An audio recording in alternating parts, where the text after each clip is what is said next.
सभी परीक्षार्थी को सूचित किया जाता है कि दीपक केमिस्ट्री क्लासेस की ओर से ये शॉर्ट क्वेश्चन आंसर का सेट 3 है। आप लोग अधिक से अधिक पढ़ें। सबसे पहले जो भी बच्चे जुड़े हुए हैं लाइक करें, सब्सक्राइब करें, शेयर भी करें। उससे आपको लाभ अधिक से अधिक होगा। और ये चैप्टर इलेक्ट्रोकेमिस्ट्री और केमिकल काइनेटिक का दिया गया है। ठीक, ये 2 चैप्टर मिला के शॉर्ट क्वेश्चन दिया गया है। पहला क्वेश्चन है, ये संभावित बोर्ड मॉडल क्वेश्चन है शॉर्ट का, अवश्य ध्यानपूर्वक पढ़ेंगे। विशिष्ट चालकत्व स्पेसिफिक कंडक्टेंस को परिभाषित करें। विशिष्ट प्रतिरोध के प्रतिलोम को ही स्पेसिफिक कंडक्टेंस कहते हैं। विशिष्ट प्रतिरोध के प्रतिलोम को ही स्पेसिफिक कंडक्टेंस कहते हैं। इसे के कापा द्वारा सूचित किया जाता है। स्पेसिफिक कंडक्टेंस को के द्वारा, के को कहते हैं कापा। कापा बराबर 1/ρ, इसी को कहते हैं विशिष्ट प्रतिरोध या प्रतिरोधकता। 1/ρ। स्पेसिफिक कंडक्टेंस का इकाई होता है पर ओम पर मीटर होता है, पर ओम पर मीटर होता है। दूसरा क्वेश्चन है इक्विवेलेंट कंडक्टेंस तुल्यांकी चालकत्व को परिभाषित करें। हेडिंग दे देंगे, अंडरलाइन करिएगा।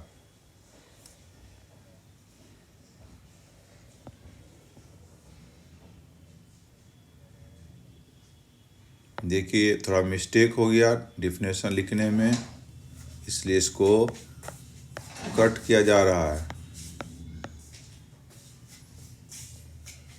ये आप लोग नहीं लिखेंगे, यहाँ तक कट कर दिया गया है, उसके बाद से आप लोग लिखेंगे।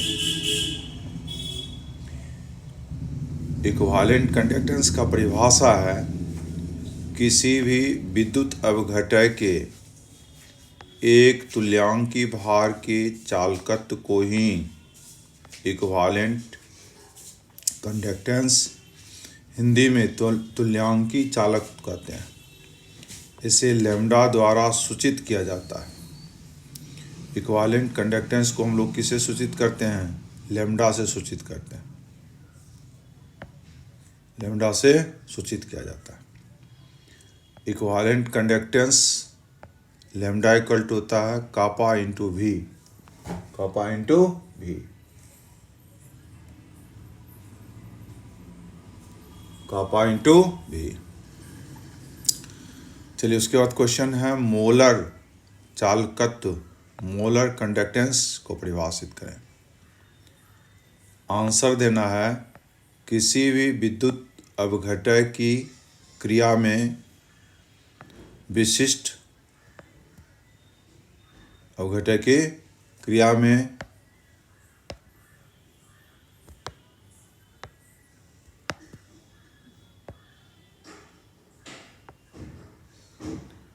विशिष्ट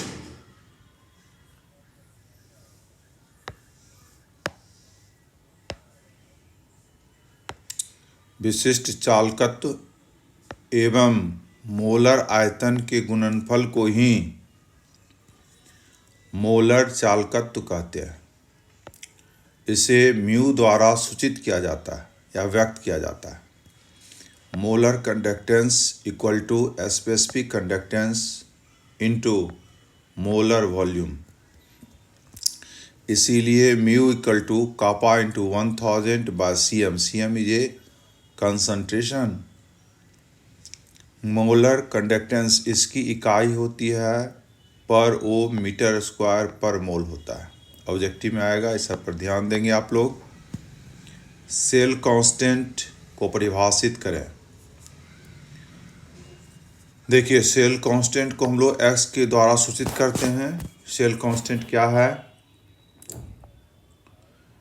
किसी विद्युत अवघटय की क्रिया में छड़ की लंबाई L का समानुपाती एवं अनुप्रस्थ परिच्छेद का क्षेत्रफल 1 के व्युत्क्रमानुपाती को ही सेल स्थिरांक कहते हैं। x द्वारा सूचित किया जाता है। सेल कांस्टेंट x बराबर होता है L/A। L है छड़ की लंबाई, A है क्रॉस सेक्शनल एरिया। कोलरॉस का नियम क्या है? बराबर यह भी पूछता है कोलरॉस का नियम क्या है। आंसर देना है किसी विद्युत अवघटय के अनंत तनु विलयन का तुल्यांकी चालकत उसके धनायन और ऋणायन के चालकत के योगफल के बराबर होता है, तो इसे ही कोलरॉस का नियम कहते हैं। अनंत तनुता को दर्शाया गया है lambda infinite equal to lambda positive into बोलिए lambda negative. Lambda positive into बोलिए लैम्डा नेगेटिव।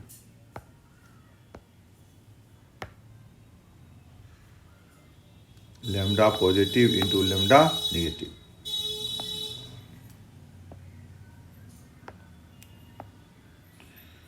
चलिए फिर क्वेश्चन है, डेनियल सेल को परिभाषित करें।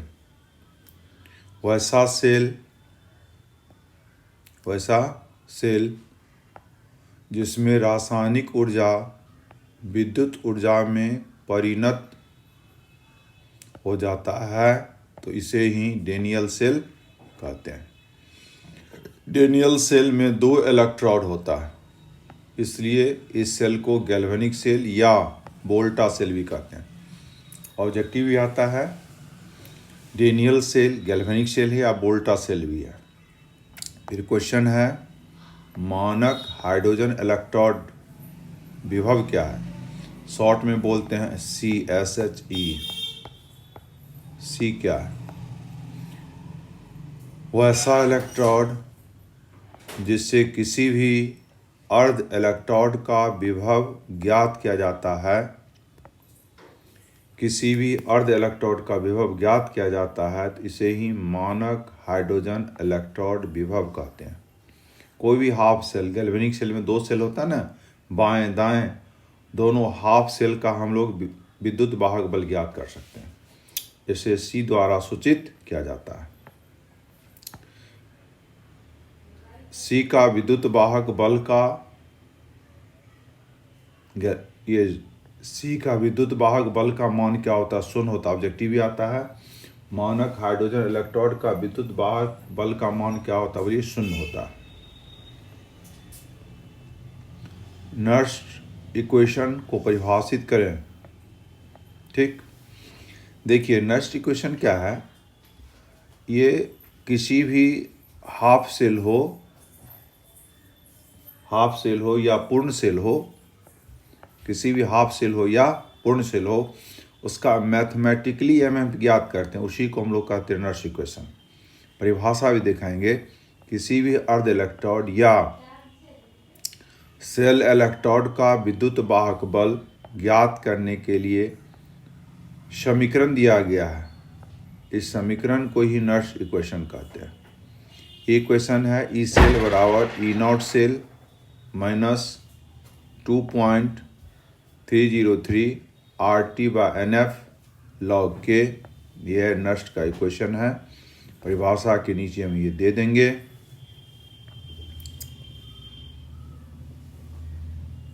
फिर क्वेश्चन है, अभिक्रिया का वेग या अभिक्रिया का दर को परिभाषित करें। रेट ऑफ रिएक्शन क्या है?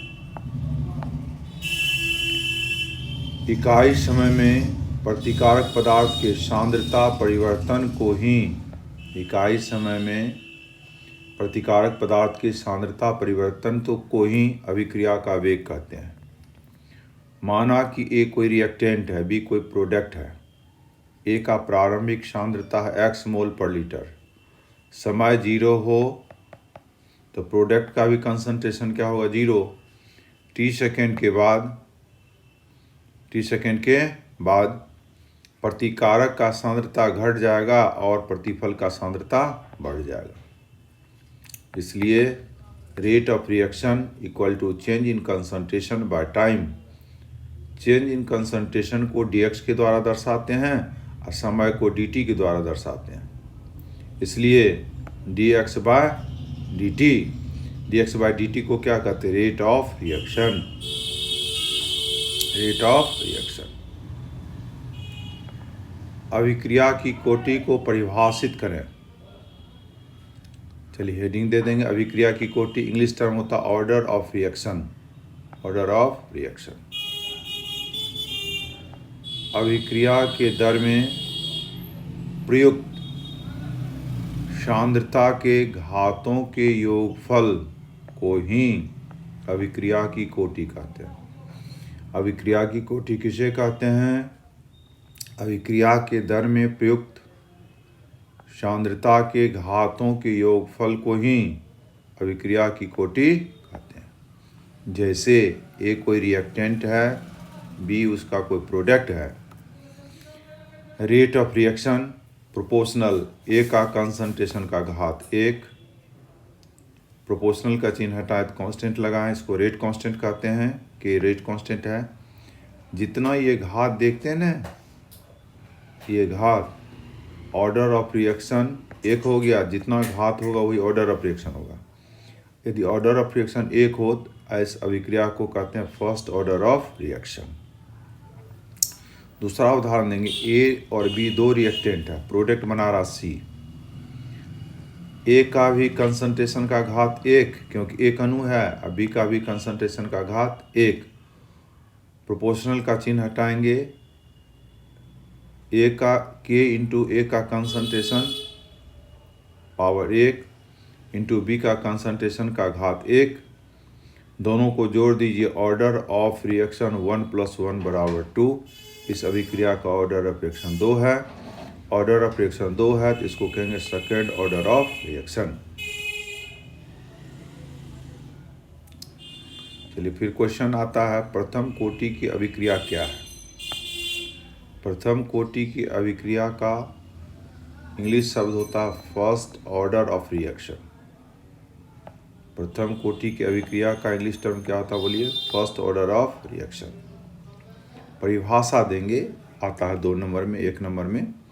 वैसी अभिक्रिया जिसका अभिक्रिया की कोटि 1 हो तो इसे ही प्रथम कोटि की अभिक्रिया कहते हैं। वैसी अभिक्रिया जिसका अभिक्रिया की कोटि 1 हो तो इसे ही प्रथम कोटि की अभिक्रिया कहते हैं। जैसे ए कोई प्रतिकारक है, बी कोई प्रतिफल है। रेट ऑफ रिएक्शन प्रोपोर्शनल होगा, ए का कंसंट्रेशन का घात 1 है, कहेंगे इस अभिक्रिया का ऑर्डर ऑफ रिएक्शन 1 है। ऑर्डर ऑफ रिएक्शन 1 हो तो यह उदाहरण फर्स्ट ऑर्डर ऑफ रिएक्शन को व्यक्त करता है। आणविकता किसे कहते हैं? मॉलिक्यूलरिटी किसे कहते हैं? सभी संभावित प्रश्न हैं, पढ़ा हुआ है। नहीं भी पढ़े हैं तो बढ़िया से पढ़ लेंगे, याद कर लेंगे, बार बार लिखेंगे, बार बार देखेंगे भी। आणविकता किसे कहते हैं? किसी भी अभिक्रिया में प्रतिकारक पदार्थ के अणुओं की संख्या के कुल योगफल को ही आणविकता कहते हैं। आणविकता किसे कहते हैं?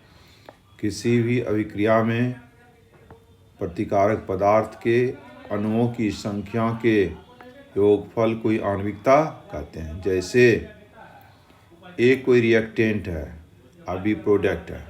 अब देखिए रिएक्टेंट में एक ही अणु है, तो number of molecule of reactant में अणुओं की संख्या 1 है, अतः इस अभिक्रिया की आणविकता क्या होगी? 1 होगी।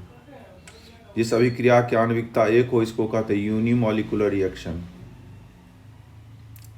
सेकेंड उदाहरण देखिए, ए प्लस बी एक रिएक्टेंट है, प्रतिकारक है, और प्रोडक्ट बनाता है सी। अब रिएक्टेंट में मॉलिक्यूल की संख्या को जोड़ दीजिए, number of molecule of reactant 1। एक अणु है ए का, एक अणु है बी का, दोनों को जोड़ देंगे तो 2 अणु हो जाएगा। इसलिए अभिक्रिया का मॉलिक्यूलरिटी कितना हो गया बोली हो? 2। अभिक्रिया का मॉलिक्यूलरिटी 2 है तो इसको कहेंगे बाय मॉलिक्यूलर रिएक्शन। यदि n अणु रहेगा तो कहेंगे n मॉलिक्यूलर रिएक्शन। फिर क्वेश्चन है शून्य कोटि की अभिक्रिया क्या है? Zero order of reaction. शून्य कोटि की अभिक्रिया जीरो ऑर्डर ऑफ रिएक्शन। ठीक, हेडिंग दे देंगे शून्य कोटि की अभिक्रिया, इंग्लिश में भी लिख देंगे जीरो ऑर्डर ऑफ रिएक्शन। वैसी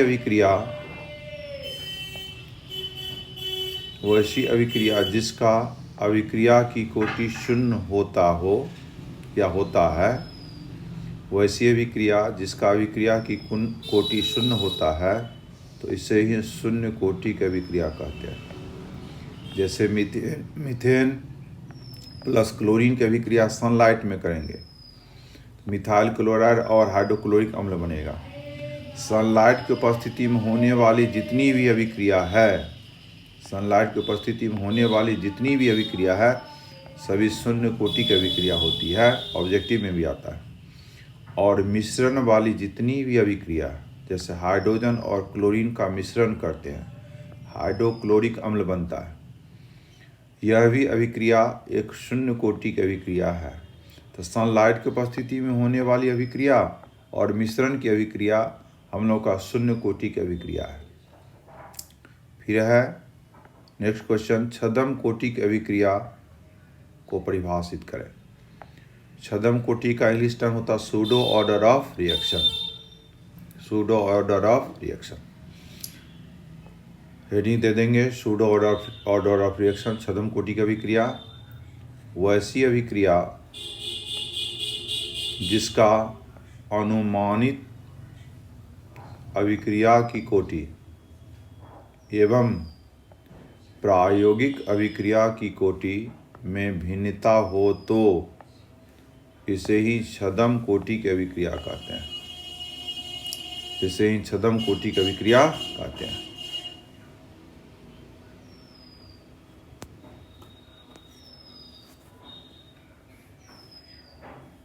अर्ध जीवन काल क्या है?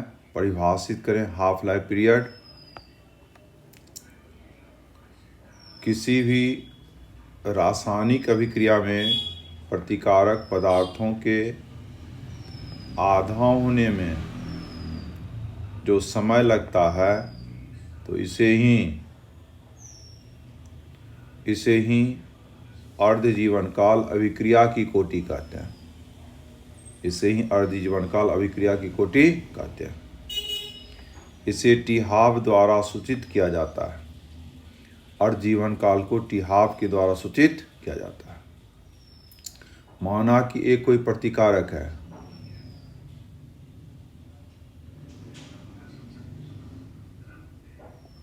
उसका सांद्रता है A मोल,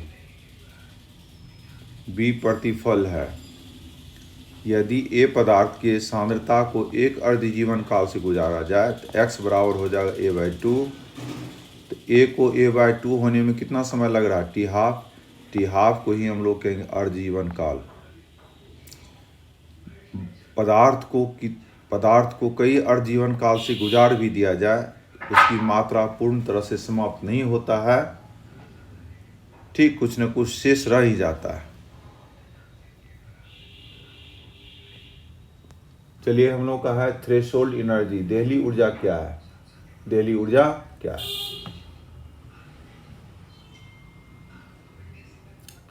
चलिए, थ्रेशोल्ड एनर्जी देहली ऊर्जा क्या है? और सक्रियण ऊर्जा एक्टिवेशन एनर्जी देता है। देहली ऊर्जा और सक्रियण ऊर्जा को परिभाषित करें। इंपॉर्टेंट क्वेश्चन है। देहली ऊर्जा अणुओं के बीच टक्कर होने के लिए जिस न्यूनतम ऊर्जा की आवश्यकता होती है, अणुओं के बीच टक्कर होने के लिए जिस न्यूनतम ऊर्जा की आवश्यकता होती है तो इसे ही देहली ऊर्जा थ्रेशोल्ड एनर्जी कहते हैं। इसे डेल्टा एस द्वारा सूचित किया जाता है। देखिए, कॉलिजन थ्योरी हम लोग पढ़े हैं। अणुओं के बीच टक्कर होता है, टक्कर के लिए जो भी ऊर्जा हम लोग का यूज किया जाता, न्यूनतम ऊर्जा, उस ऊर्जा को ही हम लोग क्या कहते हैं, देहली ऊर्जा, थ्रेशोल्ड एनर्जी कहते हैं। सक्रियण ऊर्जा क्या है, एक्टिवेशन एनर्जी। अणुओं का देहली ऊर्जा, अणुओं का देहली ऊर्जा और उसकी समान ऊर्जा का अंतर ही सक्रियण ऊर्जा कहलाती है। इसे ईए द्वारा सूचित किया जाता है। सक्रियण ऊर्जा इक्वल टू होता है देहली ऊर्जा माइनस समान ऊर्जा। यह भी बहुत इंपॉर्टेंट दोनों क्वेश्चन है। चलिए, एक न्यूमेरिकल दिया गया है, सेल जिंक का क्षार है, जिंक सल्फेट के विलयन में घुला हुआ, ये बीच में आगरसाल ब्रिज है। फिर सिल्वर का क्षार है, सिल्वर नाइट्रेट के एक्वस सॉल्यूशन में डूबा हुआ है। तो कह रहा कि ये जो सेल है इसका E0 विद्युत वाहक बल का मान ज्ञात करें। हिंट्स दिया हुआ है, जिंक सेल का विद्युत वाहक बल है 0.76 वोल्ट और सिल्वर सेल का विद्युत वाहक बल का मान दिया -0.80 वोल्ट। हम लोग पढ़े हुए हैं कि E0 सेल बराबर E0 right cell minus E0 left cell. देखिए, लेफ्ट में है जिंक का, राइट में है बोलिए सिल्वर का। तो जो राइट है उसमें आप पॉजिटिव आ जाएगा और जो लेफ्ट है उसमें निगेटिव का वैल्यू मान रख देंगे। इसको हल कर दीजिए, ये माइनस माइनस प्लस हम लोग का आएगा 1.563 वोल्ट आंसर। ये 2 नंबर में संभावित प्रश्न है, आने का संभावना है। प्राइमरी सेल क्या है या लेक्लांस सेल को परिभाषित करें। दोनों सेल सेम है बट प्राइमरी सेल को ही हम लोग लेक्लांस सेल कहते हैं, क्योंकि प्राइमरी सेल का खोज लेक्लांस ने किया था, इसलिए प्राइमरी सेल को लेक्लांस सेल कहते हैं। प्राइमरी सेल की परिभाषा हम लोग जानते हैं बाबू, कैसा सेल या प्राथमिक सेल का खोज लेक्लांस ने किया था। प्राइमरी सेल का खोज किसने किया था, लेक्लांस ने किया था, इसलिए प्राइमरी सेल को लेक्लांस सेल कहते हैं। इसे इस प्रकार परिभाषित किया गया है।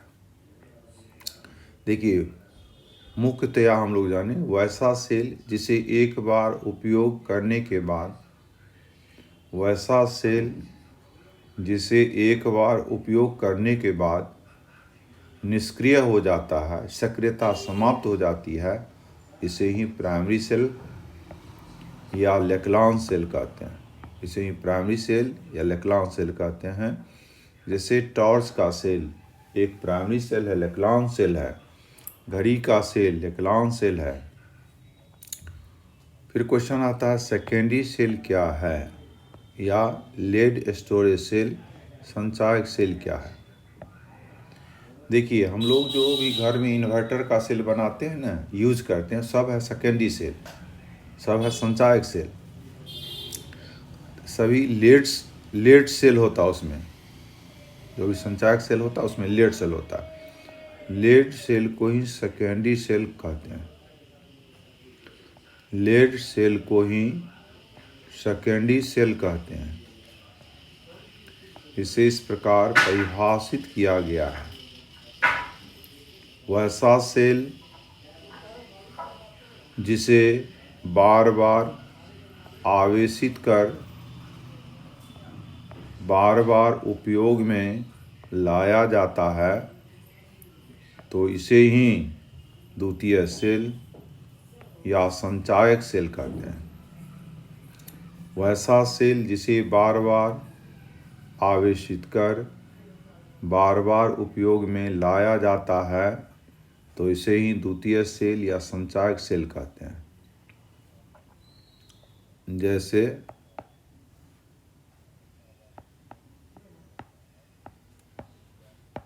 जीप का सेल, ट्रक का सेल, इन्वर्टर का सेल, ईटीसी एग्जाम्पल दे सकते हैं। अब देखिए, इसमें एक ऑब्जेक्टिव बनता अच्छा है। ये जो संचायक सेल होता है ना, इसमें एनोड होता है लेड का, पीवी का, कैथोड जो देखते हैं ना, ये होता लेड ऑक्साइड का PbO2 का। ईंधन सेल क्या है? ईंधन सेल क्या है? वैसा सेल या वैसा गैल्वेनिक सेल ईंधन सेल क्या है? आंसर देंगे वैसा गैल्वेनिक सेल जिसमें हाइड्रोजन, मीथेन एवं मिथनॉल जैसे ईंधनों की दहन ऊर्जा को विद्युत ऊर्जा में परिवर्तित किया जाता है, तो इसे ही ईंधन सेल कहते हैं। इसे ईंधन सेल कहते हैं। संक्षारण क्या है? कोरोसियन क्या है? देखिए, कोरोसियन की जो क्रिया होती है ना, वो धातु में होता है। जब किसी धातु को नम हवा या जल के संपर्क में रखते हैं ना, तो धीरे धीरे कमज़ोर हो जाता है, उसमें छिद्र हो जाता है, उसकी सक्रियता समाप्त हो जाती है। इस क्रिया को या इस घटना को ही कोरोसियन कहते हैं। परिभाषा लिखेंगे, किसी भी धातु को नम हवा के संपर्क में रखा जाता है। जब किसी धातु को नम हवा के संपर्क में रखा जाता है तो उसकी सतह धीरे धीरे कमज़ोर हो जाती है। उसकी सतह धीरे धीरे कमज़ोर हो जाती है तथा मटमैला हो जाता है। तो इस घटना को ही संक्षारण कोरोसियन कहते हैं। जैसे लोहे में जंग लगना संक्षारण की क्रिया है। सोना चांदी का रंग मटमैला होना, यह भी संक्षारण का उदाहरण है। सोना चांदी का रंग मटमैला होना, यह भी संक्षारण का उदाहरण है। गिब्स एनर्जी या गिब्स स्वतंत्र ऊर्जा, गिब्स फ्री एनर्जी को परिभाषित करें।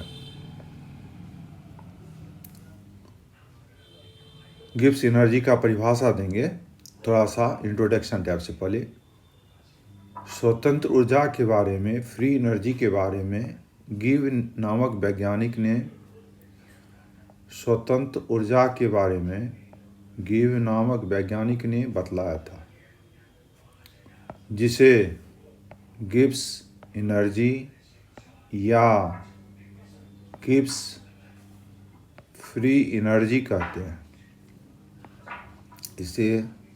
इसे इस प्रकार परिभाषित किया गया है, किसी विद्युत अवघटन की क्रिया में कुल ऊर्जा मुक्त ऊर्जा में कमी के बराबर होता है, तो इसे ही गिब्स एनर्जी या गिब्स फ्री एनर्जी कहते हैं। Minus del G equal to NEF, यह जो इक्वेशन देखते हैं इसको कहते हैं गिब्स इक्वेशन कहते हैं, जहाँ माइनस डेल जी बराबर डिक्रीजिंग फ्री एनर्जी, यही है डिक्रीजिंग फ्री एनर्जी। N बराबर नंबर ऑफ इलेक्ट्रॉन, E बराबर इलेक्ट्रॉन पोटेंशियल, F बराबर इक्वल टू फैराडेज, हम लोग जानते हैं 1 फैराडेज बराबर 96,500। यहाँ पर सेट थर्ड जो है शॉर्ट क्वेश्चन का समाप्त होता है। पुनः फिर वीडियो तैयार किया जाएगा। आप लोग इस वीडियो को अधिक से अधिक पढ़ें, लाइक तो सबसे पहले करें, कमेंट भी करें, सब्सक्राइब भी करें। ये दीपक केमिस्ट्री क्लासेस की ओर से आप लोगों को सुविधा प्रदान किया जाता है। सभी बच्चों से गुजारिश है या सभी बच्चों को कहा जाता है, इसे लाइक करें, सब्सक्राइब करें और शेयर भी करें, अच्छा अंक प्राप्त करें, यही शुभकामना हम व्यक्त करते हैं। आप लोग जितना अच्छा करेंगे उतना अच्छा होगा। जय हिंद, जय भारत।